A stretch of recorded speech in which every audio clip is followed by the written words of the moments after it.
How many of New Hampshire's citizens have ever visited its school at Laconia or even realized the reason for its existence? Come along on this trip through the school and judge for yourselves why the Great Bay Association feels help is wanted at Laconia. As we enter the grounds of Laconia School, this building you see here is the Blood Building.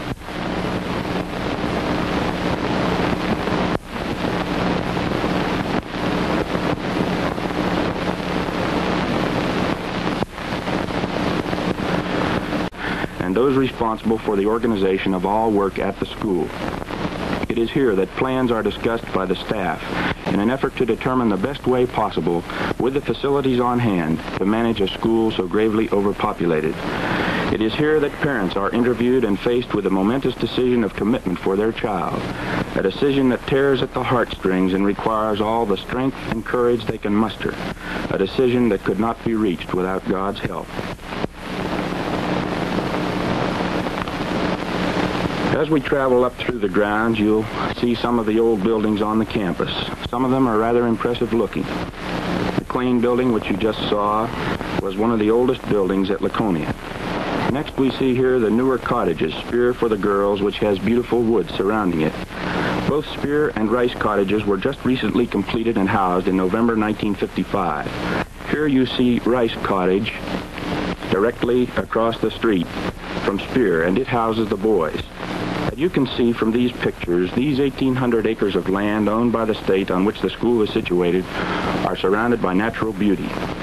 Centrally located at the foothills of New Hampshire's beautiful White Mountains, the school nestles comfortably and majestically atop green slopes bounded by blue lakes. This is the farm building and cow barn where they produce all of the milk used at the institution. Here they have one of the largest herds of milk cattle in the state. The boys do most of the work here, as paid help is scarce. A lot of money is thus saved the state by the hard work of these young boys. This is the playground surrounding the buildings and is what is seen from the main highway. You will note, with one exception, the obvious lack of playground equipment.